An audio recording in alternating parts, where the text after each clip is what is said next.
what is this? Dragon's Maze pre-release at Lost Legion Games and Comics in South Charleston, West Virginia. Have you heard us talking about? Not a fairly well attended one. Of course, this is the third set in any block. It's always a little bit more sparsely attended than the first two. And we did have 46 people here yesterday for our Saturday event. But regardless, we will have some Magic. There are at least, I'd say, a good 4 or 5 ringers out there, so we can at least get some good coverage for you. As we did in previous years, or previous events, we're going to watch these two players build their decks. On the left is Yen-shyang, who I think we watched play during the watched build during Gate Crash, and then on the right is I don't know, the only guy in the shop with pro points. Oh, we're Dave watching Snow. ringers. Dave Snow, yeah. Dave Snow, who finished top 64 at Grand Prix Pittsburgh. Was it hard for you to pick the players to watch others? No, when Dave Snow walked in, I said, "Hey, do me a favor." So they're looking here at what we're pulling out on Yen's side. Yen is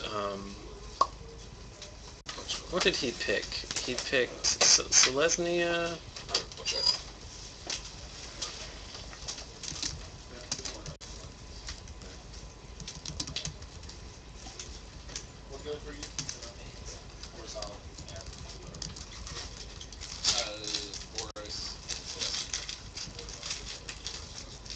Okay, it's Orzhov.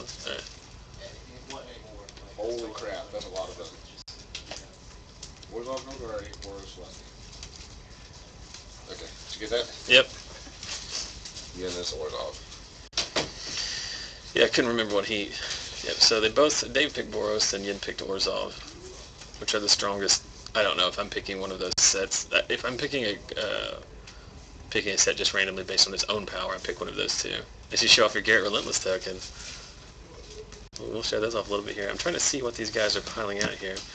So Dave, in Gate Crash Limited, was a huge fan, as everyone was, of Boros aggro. So he's picking Boros and hoping to be able to put together a very aggressive deck. And then Yen is on Orzhov. Orzhov is weird because Orzhov was so good in Gate Crash, but there's just not a lot of extort in the Dragon's Maze Orzhov colors, so... There's like 2 monocolored extort creatures. Yep. And of course there's that big dude that gives all your creatures extort, but... So most importantly here, you can see Dave Snow has opened a Boros Reckoner, like only Dave Snow could, and a Rurkthar.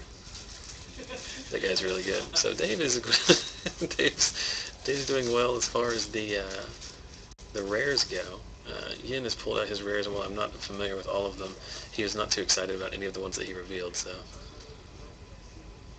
I notice all of them are, both of them are opening up a significant number of those not the maze runners, but the like the 6 cost, like all your multicolored cards get something. Those cards are all such garbage. Yes, they are. And Dave gets a on color clue stone. And like I said, or I don't know if I've said earlier or not, but my familiarity with this set a little bit lacking in compared to my... His rare was Melik. Yeah, Melik. Is it Paragon, which... Yes, it is likely, Paragon. which will not be seeing play as a 6-drop in an off-color combination. So Dave's going to go ahead and already get rid of the... I assume Dave knows exactly what his pool's going to be. I assume Dave already knows exactly what his pool's going to be. Dave is very good at Magic. He's one of those guys that can tell you stuff that other players would normally seem cocky telling you. Dave is one of the few people in this local community who's been playing Magic as long as I have. I might have a year on him, just because I'm older, but I remember playing Dave Snow at a shop in Callisburg, Kentucky, when he was like 13. I, of course, was in college, so... Allie Browning with the jabs. I'm glad people are getting clue stones. Last time I was at Lost Legion, they ran out of toilet paper. Sick burn. They're not good, but they have to be. They have to play something like. They're not going to reprint the signets, but they have to print something because this is kind of like the Alara block, where everything. Oh, you did get a keyring too. You got a Boros keyring. Yeah. Yen with the Golgari Guild Mage. He's got a Kingpin's Pet, Syndic of Ties. The best cards I'm seeing on Yen's side of the board are cards from previous. He's got a giant growth. Yeah. Do you know what that Boros guy is right there? Under the Centaur Healer. I don't even see the Centaur Healer. He's got a Sky Knight Legionnaire. Oh, on Dave's side. Oh, he's got a Boros Charm. He's got a Boros Reckoner. Well, Dave Snow will be winning this pre-release. You know, it's like they say in poker, like when Phil Ivey, it's like it's awful when the best player is also the luckiest player. Right. You don't want to get Dave Snow, Boros Charm, and a Boros Reckoner. And that is the new Goblin, the one you can pay 3 and rebuy it, 3/1 Blood Rush guy. Yeah, that guy's really good. He's got a Bomber Core, the high end of Rurik Thar. He's got the 3/1 First Strike Flyer for 5. Is that Tristani's Judgment? He's got the 3/1 Flying First Striker. And Yen on his side is pulling out all of the... he's playing Zerachi Tiger. Mr. Zerichi, as Michael Jacob calls him. Yeah, we got some... he's got an aerial maneuver and the Token Lord. And I'm sure that we can get these guys to come in and go over the specifics of their deck once they're done, but Yen trying to muster together... Looks like he pulled a Frontline Medic. Is that the card? No, that's... he's got... he's got Guardian of the Gateless, 2 Defenders. Angelic Skirmisher, is that what that is? No, it's the Guardian of the Gateless, that's what I'm talking about. The one beside Guardian of the Gateless. He's got the Dutiful Thrall, or whatever that guy is. But whatever it is, costs 4 mana because he's laying them out by CNC. Like jam my elbow into metal. It's much easier to do this. Don't worry, he got that rat, that zombie rat. He got a Ghastly Demise. He got both color Syndics, so his Gatecrash and Orzhov cards are more than playable. You know, he's really leaning on those. He's got another king. He got a Kingpin's Pet, Beckon Apparition. Is that the Orzhov, like pay life, make him discard a guy? That guy's pretty good as a high end. Make him discard a card and then they have to reveal a card from their hand. Yeah, it's much easier to do this commentary on these. Number one, when I played in the pre-release the day before, which I did not do yesterday, and then also when we do the drafts, which we'll be doing. Oh, you also got Abrupt Decay. I don't know how I feel about Abrupt Decay and see what I mean. It's a playable card, but I'll tell you this: when he's staring across at Dave Snow's Boros Reckoner, he's going to try to find a way. You should just literally move it across to the Boros Reckoner. Okay, let's look at this this red black split card. Do you know which one that one is? Nope. I think it's the one where target player draws 2 cards and loses 2 life, and then the red side is deals damage to target player equal to the number of cards in their hand. This is like a Stormseeker. Yeah, it's like a Sign of Blood with upside. Feel free in the chat if there's a card that you... Coco says it looks like Toil and Trouble.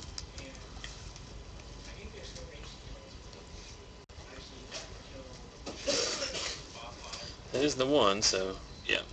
Nailed it. It's basically 1/2 is a Sign in Blood and 1/2 is a Stormseeker. Evil Beard popping in. The Stormseeker actually undercosted while the Sign in Blood overcosted. Right. I think no one cares what my opinion on this, but I think Fuse is such a lazy design mechanic. Yeah. It's just like we're just going to have split cards which we already had, and now you can cast both halves if you want to. Which you'll never do. Not in any constructed format that isn't Commander. Maybe in Limited, you might, when the game goes long and you have 8 mana out and 1 card in hand. Right. But I think that card's very good though. So looking at Yen here, he's got about one third to a half of the Orzhov Extort deck that he wants to be playing, but he's just not going to have enough guild cards for that to work. So he's moving to his green splash and trying to figure out what he wants to bring in. The big hitters here are the long legs, which I guess is a 5/4. I don't know if that's his throwaway pile. He's got Abrupt Decay, a Giant Growth, a Golgari Guild Mage, which is very good. All the Guild Mages, except for maybe the Is It one, all of them are so strong. They're all must answer. And then Dave is looking at, he actually has a very strong white-red base to begin with, and then he's just looking for what green cards he wants to try and jam in there so that he can play his Rurikthar, and I think there was another green card he wants here. What's this green card here in front? Do you know this one? Down at the bottom in the pile of 4. No, just point to it. This guy? No, I don't. It might be one of the gate guys or the multicolored buffer lord guys. It's the down part. Like this is honestly why I don't want to play in this specific sealed event. Is all these pools are going to suck. I mean, honestly. Well, we was talking about it earlier with Ian, who's another one of the guys who plays a lot of limited. And, you know, we always rag Ian because Ian does not play 3-color decks. Ian is a 2-color guy, and it takes a very special reason for him to play a 3rd color, and it's almost only for, like, one card. But I told him, like, he's going to have to get over it because three colors is the new 2 colors in this format. And it's exactly like the old shards of Alara block when the all-gold, when Alara Reborn came out and it's all gold. Like, it was just the Wild West. Like, you just jammed all the cards you could in there. With a Guild Gate in every pack, with Clue Stones, with Key Runes. I mean, the fixing is there. But they're just... But then, like, the mechanics in all of the Ravnica 1 stuff are very guild dependent. Mm-hmm. Like, there are some that work very well together, like obviously the Orzhov 1 and the Dimir 1 work well together because you can cast free spells and extort them. Right. But then there are some that don't work very well together. And if you're fortunate enough to be playing, like, Blood Rush with Golgari, then, you know, you're going to have a good seal pool across from your opponent that has to play Extort with Battalion. Right. But another problem, too, is that, like, the aggressive Boros deck, not that Dave's deck is necessarily all in on, like, Battalion, like a real Boros Gatecrash deck would be. You know, you can't afford the fixing. You can't afford a Guild Gate, really. Right. Because, you know, you need a critical... Anyone who's played... anyone who's built a limited pool or gone in a draft knows that you have to have 23 playable cards to be that beatdown deck. If you're short 1 or 2, it just doesn't work. Right. Because you can't have a 6-drop in your, you know, Boros beatdown triple bomber core deck. So making some cuts here. But for anyone that hasn't played sealed or built a seal pool like this is about as standard as it gets. You know, you just lay out your cards, determine your playables, and then try to build your mana base. And you know, your first draft is fine, and then you go back and trim the fat, just like these players are doing right now.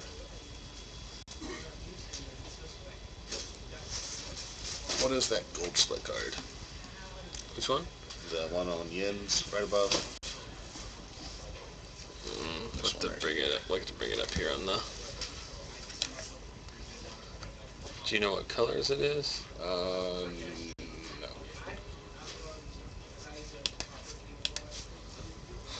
I can do this. Okay, try to find it. I do not know. I think that is... Oh, and Dave also has Daring Skyjack as well. A couple combat tricks. Yep, that is Flesh and Blood. Flesh and Blood? Which is like 5 mana. 5 mana. Mm-hmm. Oh, you're fine. 5 mana for Scavenge, basically on a creature, and then the Blood part, which is the dupe part. Target creature you control deals damage to target creature or player equal to its power. So like fight. Well, not fight necessarily. It's a one-sided fight. One-sided fight.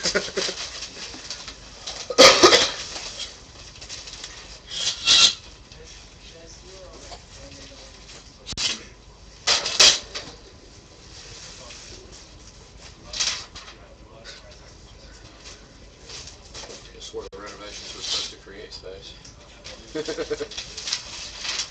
You guys filming right now, or? Yeah. I'm so sorry. You're fine. So the aerial maneuver is going to make the cut? Yeah, I would assume. Does it give It doesn't give lifelink. It just gives +1/+1. +1/+1 in first strike. First strike. Yeah, it's incredibly versatile in this deck. Because you have to, I mean, in the aggro deck you have to suicide your guys so much, and just being able to line up bad blocks, and I think that's one thing that, like, I don't want to say like newer players, and believe me, none of the comments that I make throughout the day should be, you should not assume that I feel like they're coming from a place of experience necessarily, but combat tricks are so important, you know? It's just, it can just completely wreck someone. Just one bad block, one bad trade changes the entire course of a game.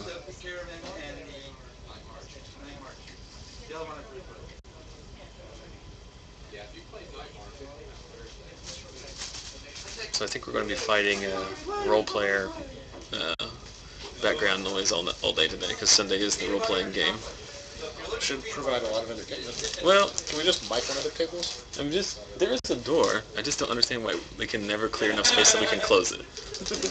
You know, I'm not, by no means am I upset that there are people here in the store playing games. That's the 100% what should be going on, but. And earlier, JB was like, yeah, you could move the feature match up to the front because the role player is going to be here.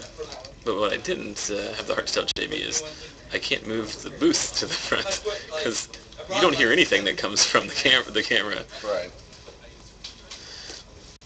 So it looks like Dave has found his 23, give or take. Not a whole lot of his top end is Dragon's Maze cards, actually. His top end is the 2 5-mana 3/1 flyers from first strike, which are very good in this format. If they don't have a removal for it, most of the flyers are 2 or 3 toughness. It just beats them. Yeah, it's almost impossible to remove in combat. That's assuming you actually have a flyer in the first place, which a lot of decks don't. And the 1 toughness is actually not a huge liability in this format, where most of the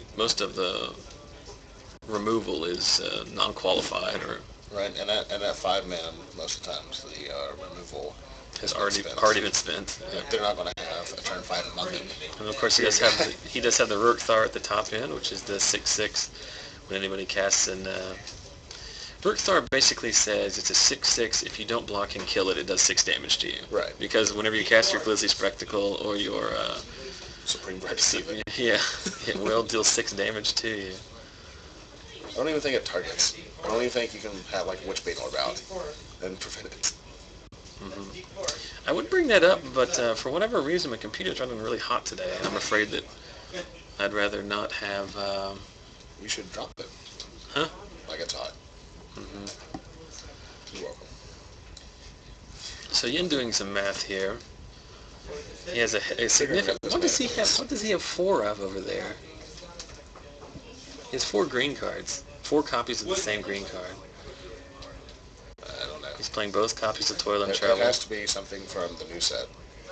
He has 1 each of the guild gates he needs, so that works out for him. Well, he gets 1 in the guild packs. So he obviously pulled the new art one. It is weird that you're going to have 2. It's been a long time since there's been multiple card arts for the same card in the same set. Back in Fallen Empires, there were like 4 copies of different cards, like High Tide and Hypnoturk are the most normal ones, like a Goblin Grenade as well. But it's been a long time since there's been that thing. So Dave has got Boros. Some premium chat over here. Huh? There's some premium chat over here. The good thing about both of these players' decks is that they're not Esper. I know for a fact that Jonathan Wright played Esper yesterday and drew twice. As only Jonathan Wright can. There will be no 45-minute games between these 2 decks. No, there shouldn't be. So here's an interesting thing that... Battering Crassus is the green card. Battering Crassus? Yep. Can you look it up and see what it does? I sure can.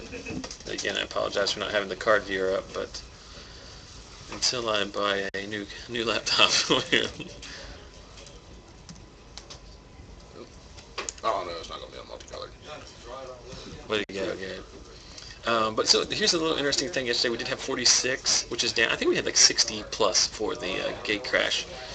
gate crash release, but there was exactly one player who chose Gruul, which I thought was interesting. And then most everyone picked Orzhov and Boros. That's a very good card. Yeah, so the Battering Crisis, the card that Yen has 4 copies of there that you can see in the third column down. It's a 3-drop, 2/1 trample, evolve. Yeah, that guy's really good. I remember seeing that now when I looked over the spoiler this week. The 1 toughness is a benefit. Yeah, it's like, I remember when the evolve mechanic was spoiled in general on the Simic Flux Mage, or one of them came out, and the card was not really good because is that the one that costs 4 to draw cards? It's just you never want to invest. The card's fine as long as it's Fathom Mage. The card's fine if it didn't cost 4 mana. But Michael Taylor was pointing out it'd be much better if it was an 0/1. Yes. Because then you can actually evolve. You want your evolve guys to be as small as possible while remaining relevant. Yep. Cloudfin Raptor is a perfect example. You want Cloudfin Raptor to be 0/1 so that your second turn he's a 1/2 flyer and then eventually it gets incremental. You want to be able to trigger evolve multiple times. Exactly. The guy starts at 2/2, most of the time you're not. And also the evolve mechanic gives so much more value to spiders, the guys that are 2/4s and 1/5s. Exactly. And we see the first appearance of the Pouring. The Cross the Guild Mage is also very good with the 1/2/1 evolve. And that's the Golgari. The Golgari, yeah. Guild Mage, yeah. Though I was just checking for my own benefit because I do know that none of them are cold. We have MTG bot in the stream. Mm-hmm. What's so he doing? We can look up cards. Oh yeah, I said that. Maybe you didn't notice that last week. A couple of weeks ago, or last Tuesday, I got with the creator of that, which is Dan Bopes on Twitch, and he set it up for us. Oh yeah, I forgot we can do that. So just type ! And then the card with the appropriate spaces. We are at current punt count 5 with the day 9 symbol.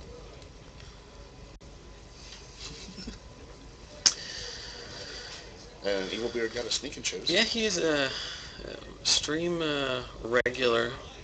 Evilbeard is a big fan of show and tells. I'm sure he's very excited, as we posted on our Facebook page earlier in the week, that there was, I guess it was yesterday. Is that more or less impressive? They have revealed that there are foil show and tells coming as the next Judge promo set. So now you can officially foil out an entire Sneak and Show deck. Congratulations. I don't foil out my legacy.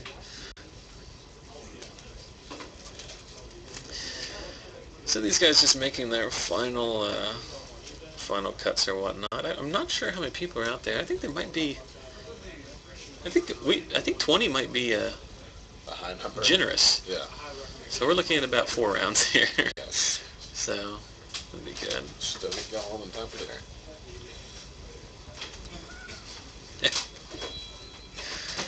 Yep, I guess. I would have liked to, like I said, didn't come to the pre-release yesterday. I would have liked to have come in theory, but one of the downsides I would have liked to have played. Right. But just like I would have liked to have played in theory, and I don't know if I was out there or not, it'd be miserable. Yeah, the problem oftentimes, even on weeks where I don't have a complete mental breakdown during the F&M stream, is pre-release weekend is so long. Because we're here on Wednesday for Eternal, and then I'm not usually here on drafts, but you could possibly be here for draft on Thursday. Then we're here for Friday Night Magic, which goes until midnight or later. Then you got to be back here at noon to play in the pre-release. Then I got to be back here at 11 the next day to set up for the stream. It's just a significant time commitment. Yep. Yesterday I just woke up and I just decided staying home, I'm watching basketball. You get a chance to close it out tonight.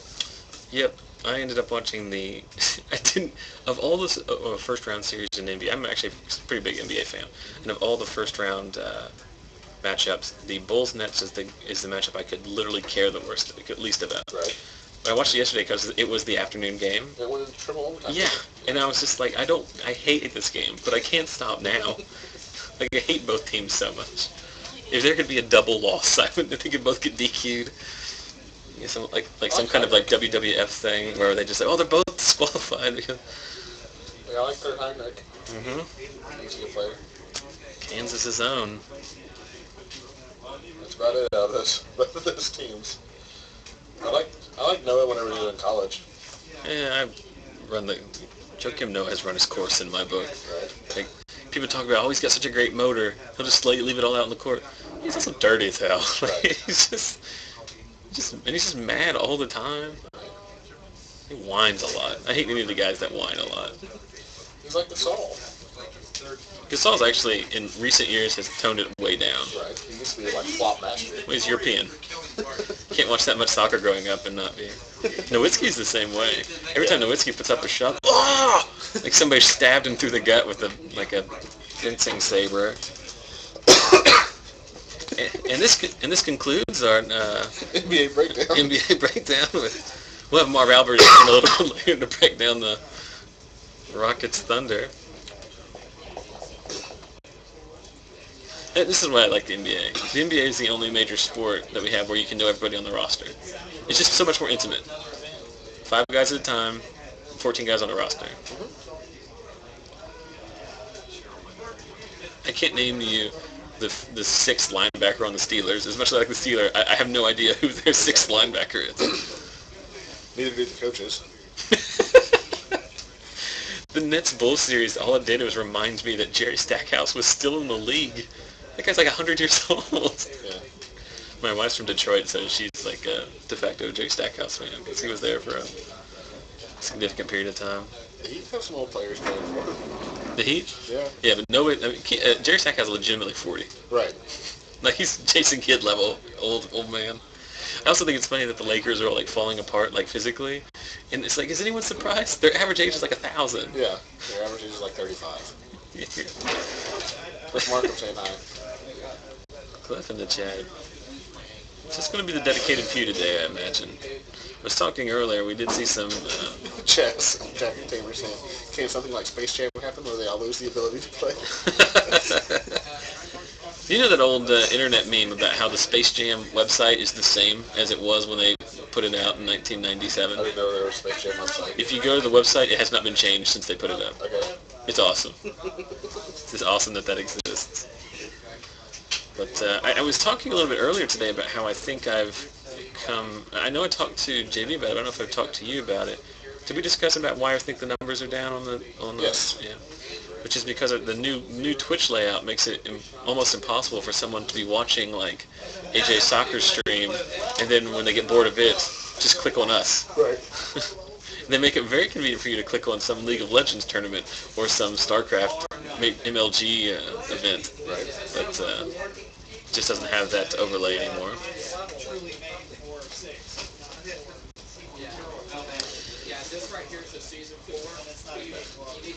Well, these guys finish this up. You want me to let's show those sweet things that you got, Garrett. Courtesy of Michael Taylor. I haven't posted these. You sent me this picture ages ago, but I never had a good chance to post it. Well, I didn't want you to post it either. I did. Okay. So, like, he actually made them and gave them to me. That's not very good. Let me just show one. No, it's more fun to see how many of them you have. Garrett Relentless Token. It's a 1/1 human. Did you? I'm going to have to. I mean, the Vorthoses are going to get on you. I'm actually wearing the same shirt. The Vorthoses are going to have to get on you because that art does not look like 1/1 human. It's at least a 2/1. At least a 2/1.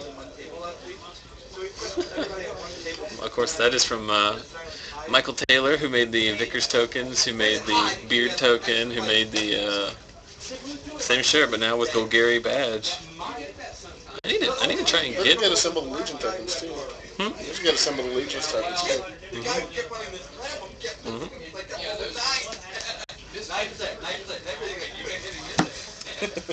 Huh? The chat. What are they talking about? So it looks like Yen has come to Yen's only terms with playing his 12 deck. cards now.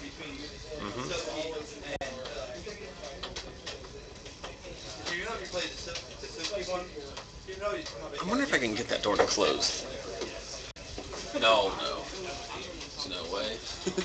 Well, they've got that giant cart that they put the drinks on, Right. which I don't really understand because you can just put the drinks on the floor. Right. It's not like a rat's going to get them. Well, I think they use them to transport from like the back to the front, but you could also use, I don't know, your arms to do that. Right. We'll look into that in the future here. And now you can see the chairs are empty. Now is the point in the building where you go get the land. I hope no one steals your cards. Just go out there and steal his reckoner. Maybe did he take it with him? I don't see it there. You know what? Surely is there a chance he's not playing the reckoner? No way. Oh, there it is. There it is. I thought for a half second I allowed myself to entertain the idea of, well, the mana is pretty tough. I don't know if you want to play the best card in the format, because you might not be able to cast it on curve turn 3. One's still good in turn 5? Okay.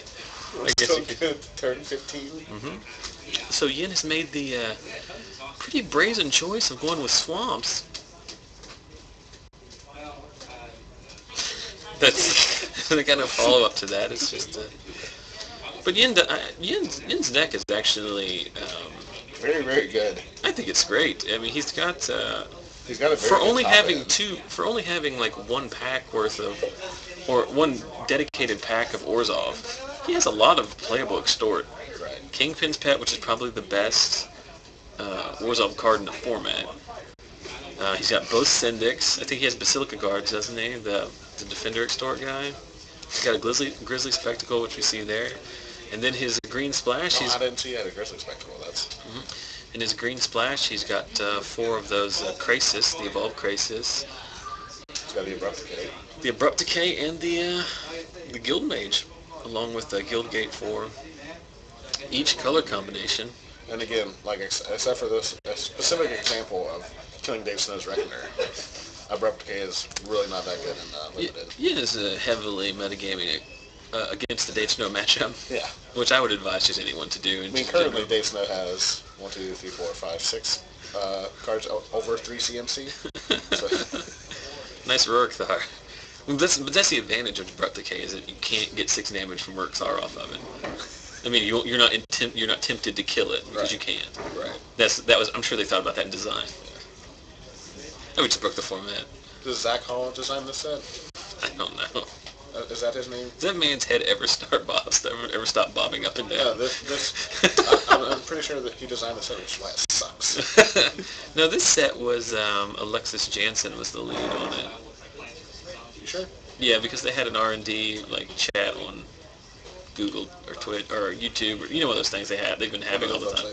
Well, they have those things where they have they have a Q&A, and then they advertise for it, and then it lasts 40 minutes. So by the time you see that it's happening, you're like, oh, I'll check this out. And then you go to it, and it's off, and it's been off, and there's no so thanks for watching. It's just like a black screen with the Gideon on it. You gotta give people a chance to check it out. So we've entered the sleeving phase. Once these guys are done, we'll see how much time is left in deck building, and then we will talk to them a little bit about their deck. Interesting to see.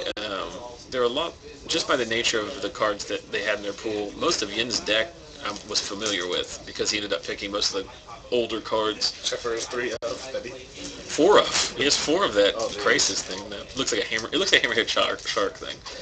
But Dave's got a lot of cards in there that I'm not familiar with, so maybe we can pull him in and take a look at those guys. Did you see are you friends with Adrian Sullivan on Facebook? I don't know. I think that I am. Yes, I'm positive that I am. He posted a video of... maybe not on Facebook. I am on Twitter. A new Simic experiment, which was basically a cat in a shark suit. Riding a Roomba. Yeah. Or a Roomba. Chasing a duck. Chasing a duck. I did see that. I did not see that from him. I saw that in just general internet memery. It was pretty funny. I do peruse the top viewed videos on on YouTube every night. I thought you were going to say at work. I do that as well. And what's interesting,